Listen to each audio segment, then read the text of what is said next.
My name is Sister Donna, and I'm an educator of the Sisters of Notre Dame. The educational heritage of the Sisters of Notre Dame dates back to Reverend Bernard Overberg, who began a teacher training institute.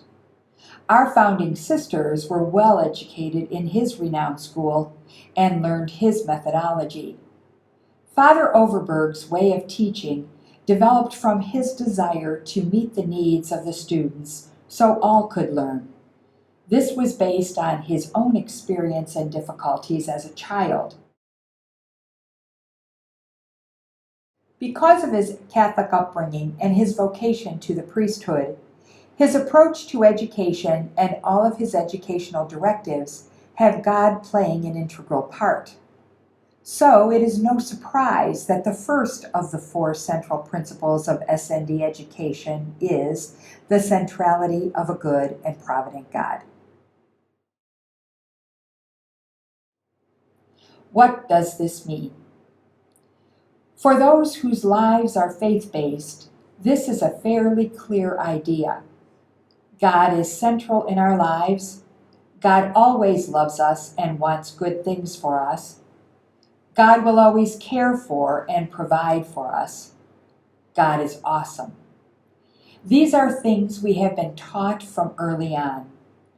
Even if and when we have had times when we did not believe or have confidence in these truths, they are ingrained in us and come back almost automatically when we are the most honest with ourselves or when we find ourselves in circumstances that have no other answers.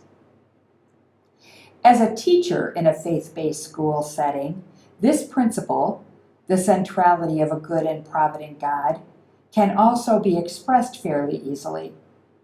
There will always be the freedom to speak of God. There will always be prayer as part of the day.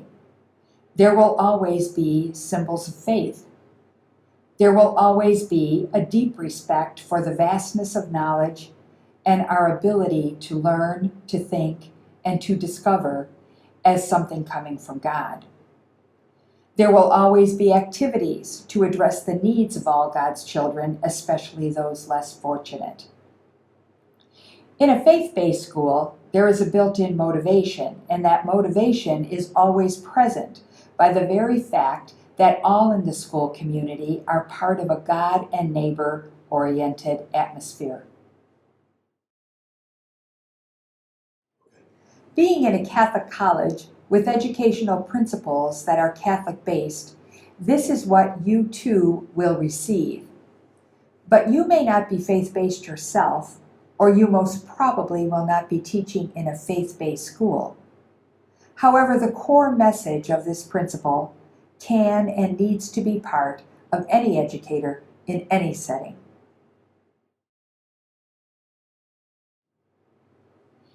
In order to be good, successful teachers in any school, we ourselves need to be centered, to be grounded, constantly growing, but pretty solid within ourselves.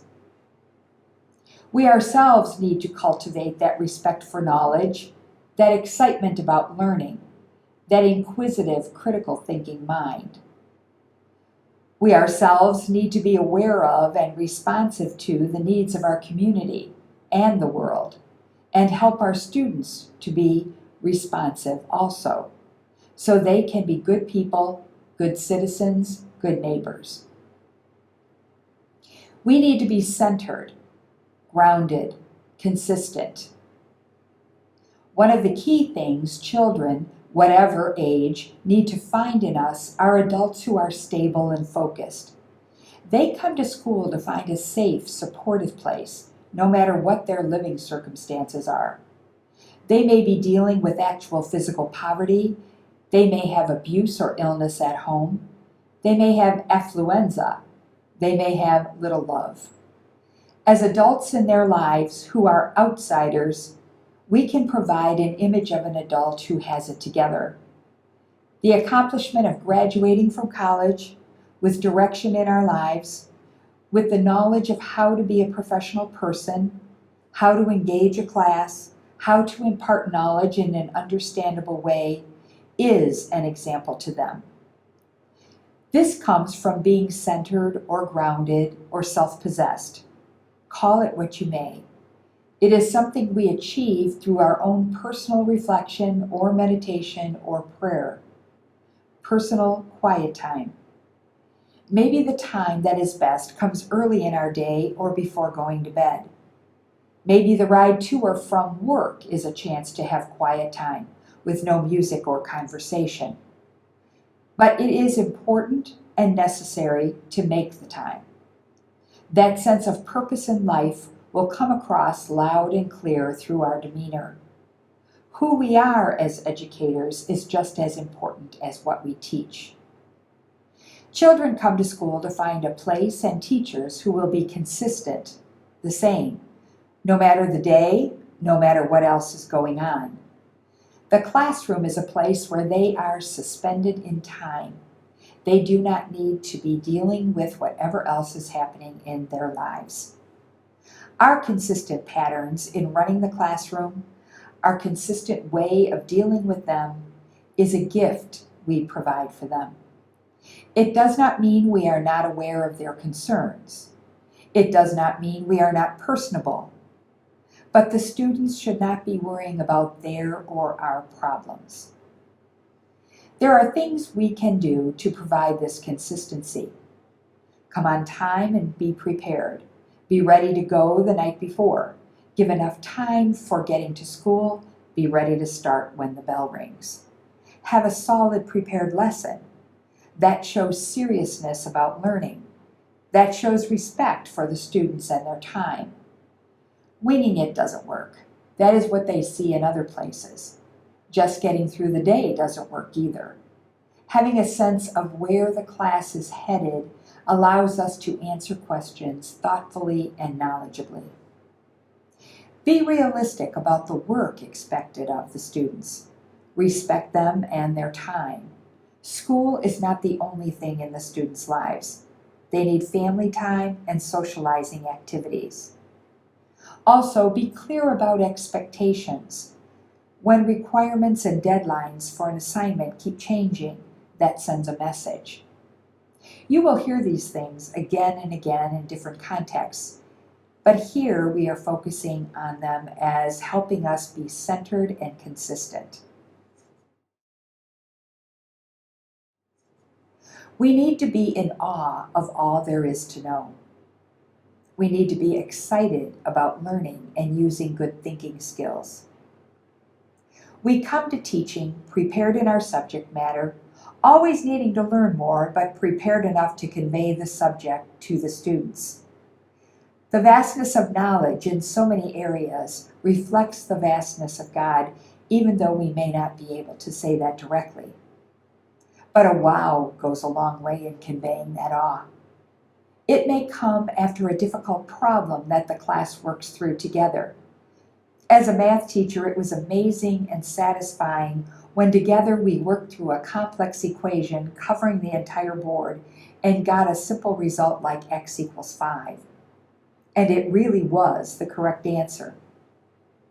A piece of literature may leave the class silent, deep in their thoughts. A discussion may provoke very profound insights from the students' thinking. A science experiment makes real the concepts that were studied. A student connects sounds with words and reads for the first time. These are wow moments. There are so many places in education for that wow factor. Practice and also experience helps us catch those moments, recognize them, and point them out. We too need to be an example of excitement about learning. It's okay to be a little crazy saying, "Boys and girls, just wait till you see what we're going to learn today." That puts everyone on notice. If a supervisor or peer teacher gives some advice or suggestions or criticisms, it is okay to present that. I want to try something different today and see if we all like this way of learning better. Or we may have to say, after the hard time we had, I thought about this last night. Let's have a do-over of what we tried to learn yesterday and see if we can all do better. That reflects openness on our part to learn and keep working at things.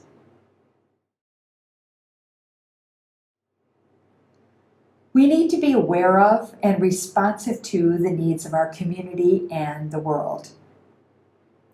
Taking a few minutes at the beginning of the day or class to ask what are today's concerns can keep everyone grounded. A response of let's keep this in our thoughts or let's show our support today by being kind to one another recognizes that we are all in this one world together. Sometimes a situation can spark a project for the class or several classes or even the whole school. We've seen on the news stories about teachers and classes that have done collections or fundraisers for various causes because of something that came up in class.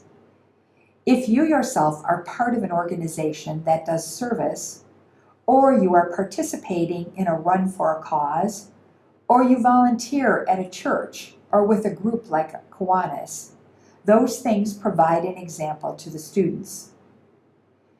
Students of every age need to learn how to give back.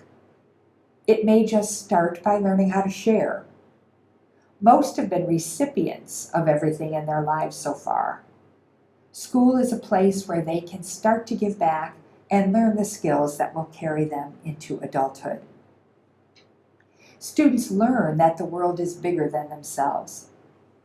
They learn that what they do, no matter how small, does make a difference. They learn that what we see on the outside isn't always the whole story. Everyone deserves our respect.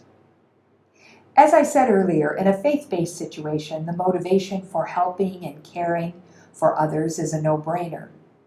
But even without focusing on a religious motivation, we help and care and respect others because we are part of one world.